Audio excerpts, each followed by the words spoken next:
Assalamualaikum warahmatullahi wabarakatuh. Perkenalkan, nama saya Nur Rahmat Restuti, NIM 20101043. Baiklah, di sini saya akan mempresentasikan mengenai perubahan dan pengembangan pada PT PLN Indonesia Persero. Perubahan berupa pembaharuan organisasi dan pengembangan organisasi harus terus dan pengaruhnya sangat dominan di masyarakat saat ini. Organisasi dan warganya ini membentuk suatu komunitas pengembangan organisasi. Mau tidak mau, kita harus beradaptasi dengan arus perubahan ini. Perubahan yang terjadi pada dasarnya dapat dikelompokkan ke dalam 4 kategori, yaitu perkembangan teknologi, perkembangan mekanisme, perkembangan organisasi, dan ledakan pengetahuan, serta layanan yang berakibat memperpendek siklus hidup perkembangan organisasi. Selanjutnya, perubahan sosial yang mempengaruhi perilaku, gaya hidup, nilai, dan harapan setiap orang. Agar dapat bertahan, organisasi harus mampu mengarahkan warganya agar dapat beradaptasi dengan baik, bahkan mampu memanfaatkan dampak positif dari berbagai reformasi tersebut.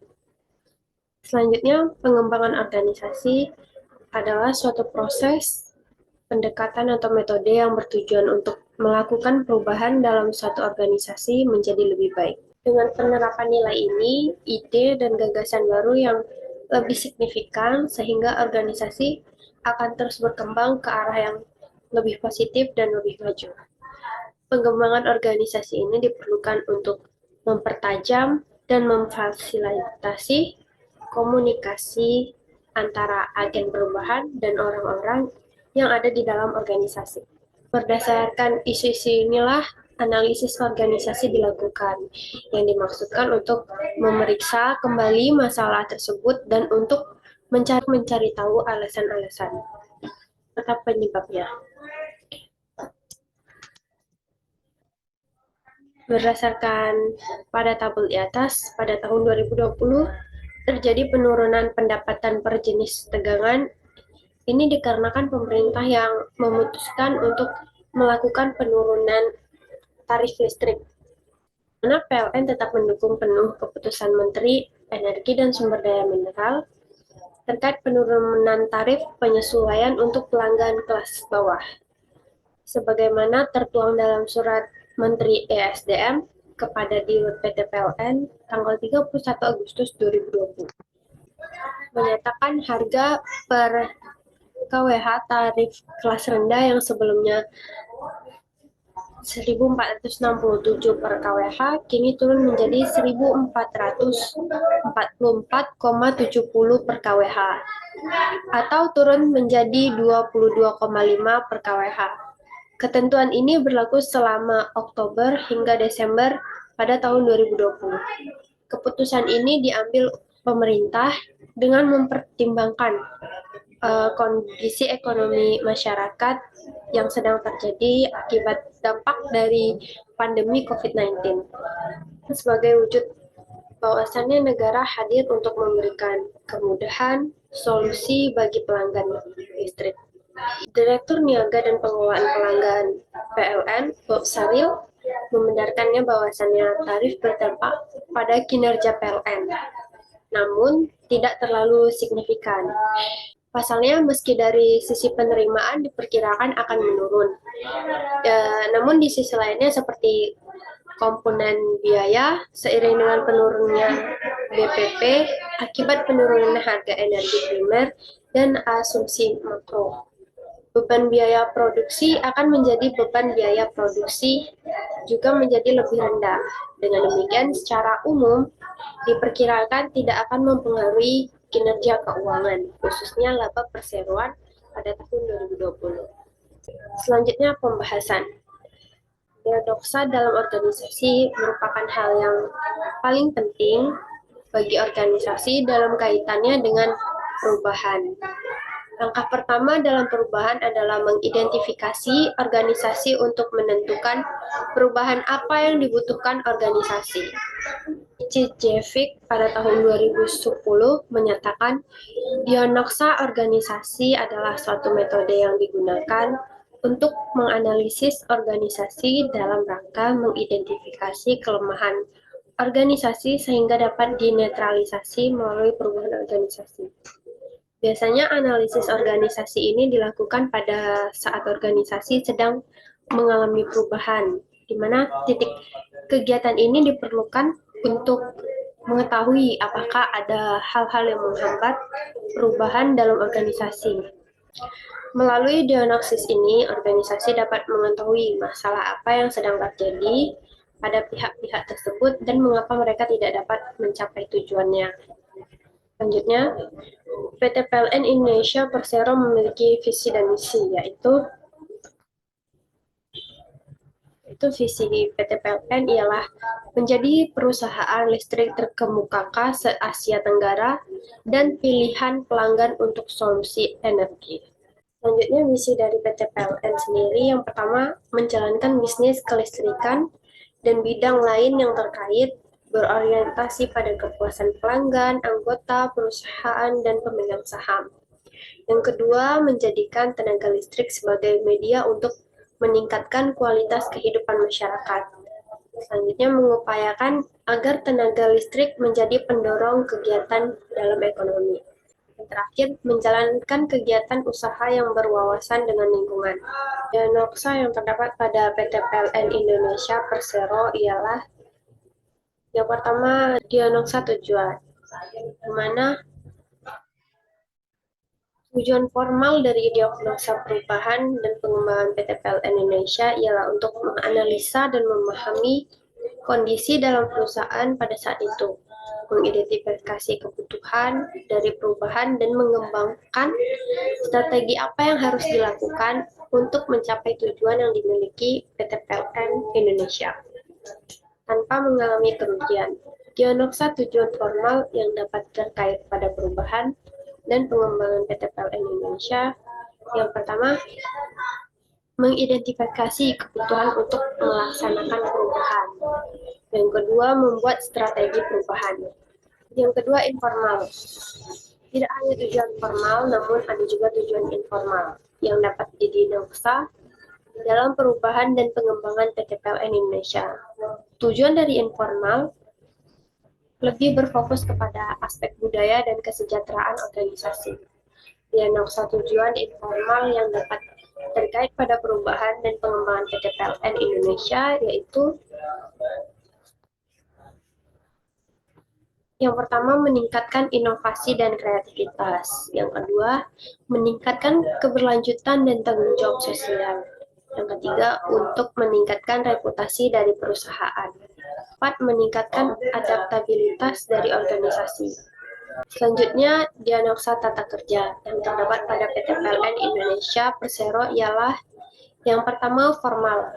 Dalam konteks tata kerja secara formal, dapat terkait pada perubahan dan pengembangan PT PLN Indonesia Persero, yaitu yang pertama, kebijakan dan prosedur.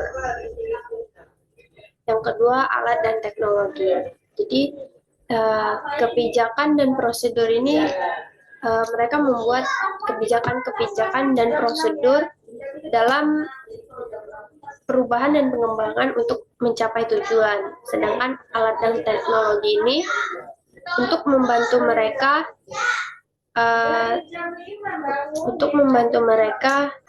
untuk membantu perubahan dan pengembangan dalam mencapai tujuan PT PLN. Seperti sarana dan prasarananya. Yang kedua, informal, yaitu yang pertama, komunikasi dan kolaborasi dalam perubahan dan pengembangannya. Yang kedua, gaya kepemimpinan dan keterlibatan karyawan. Selanjutnya, intervensi PT PLN Indonesia. Yang pertama, Human Process Intervention. Yang pertama, pembinaan dan pelatihan. PT PLN ini melibatkan pembinaan dan pelatihan untuk meningkatkan keterampilan dan pengetahuan karyawan dalam menghadapi perubahan dan pengembangan. Dalam pembinaan dan pelatihan ini juga dapat berfokus pada manajemen perubahan, komunikasi, dan kerjasama antar tim.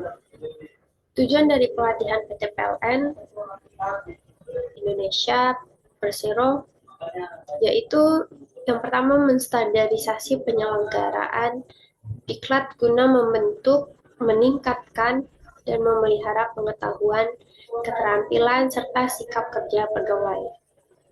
Yang kedua, mendapatkan pegawai yang memiliki potensi sesuai dengan kompetensi jabatan yang ditetapkan perseroan. Selanjutnya, mendapatkan pegawai yang mampu mengoptimalkan potensi diri dalam berkarir di dalam perseroan. Yang keempat, memberikan tambahan pengetahuan dan keterampilan yang berguna untuk menjalani masa pensiun pegawai.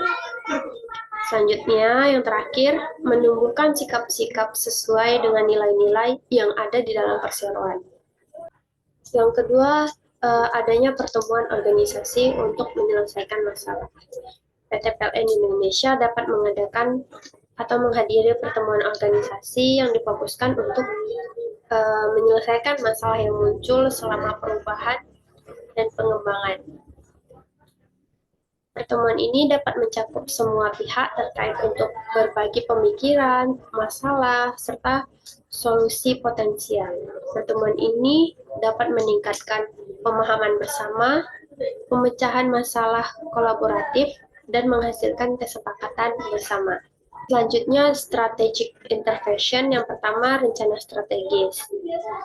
PT PLN Indonesia Persero dapat merancang sebuah strategi untuk menyelesaikan dan memecahkan masalah agar ada yang dapat dilakukan di kemudian hari nanti untuk mengembalikan pendapatan PT PLN Indonesia. PLN akan melakukan efisiensi biaya pokok penyediaan atau BPP listrik dengan mengatur bauran energi bahan bakar untuk pembangkit listrik. Selain itu, pemerintah juga akan menanggung beban selisih biaya pokok penyediaan dan beban pokok penjualan listrik berupa subsidi atau kenaikan.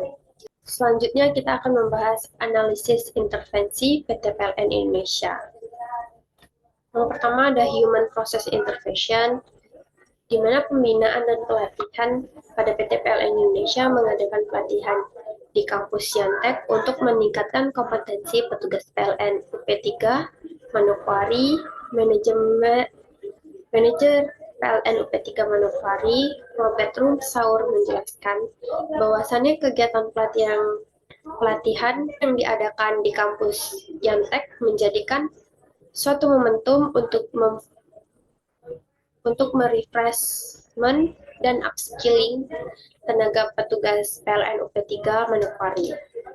Selanjutnya pertemuan organisasi untuk menyelesaikan masalah.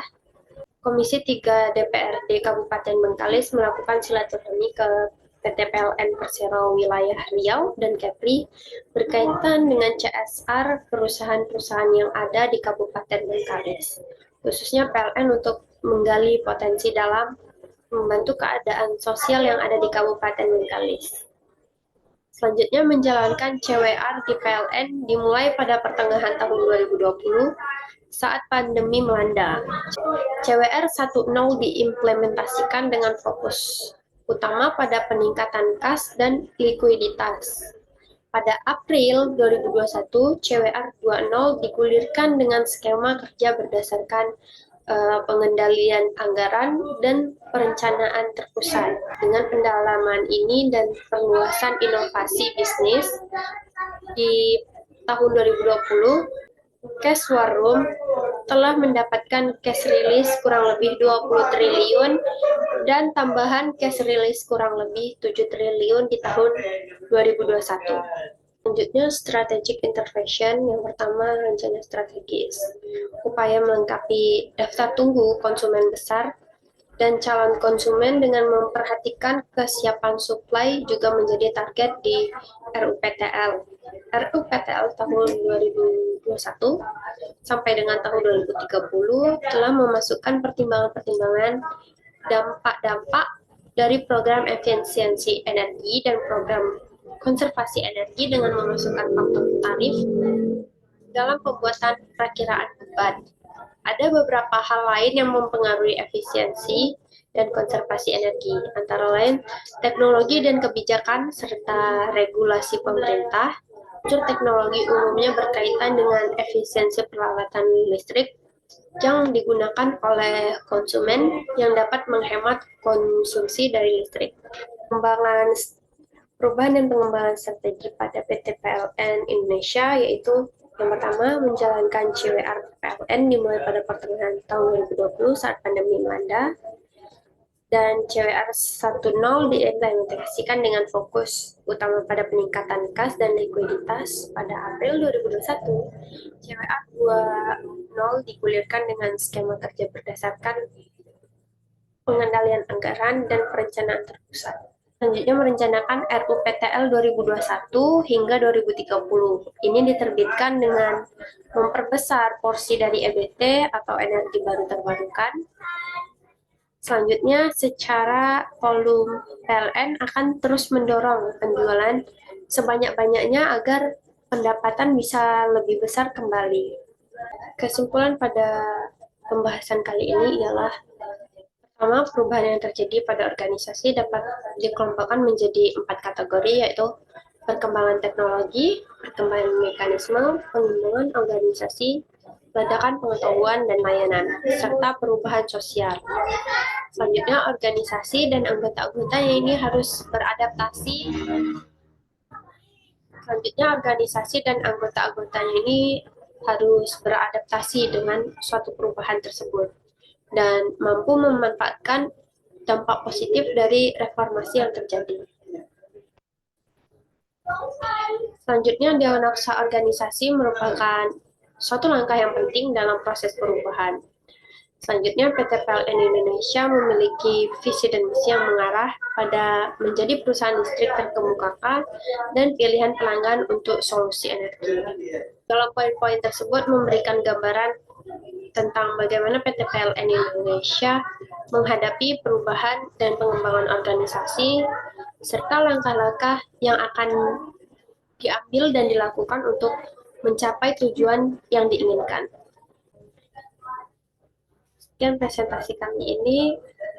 Terima kasih. Wabillahi taufiq wal hidayah. Wassalamualaikum warahmatullahi wabarakatuh.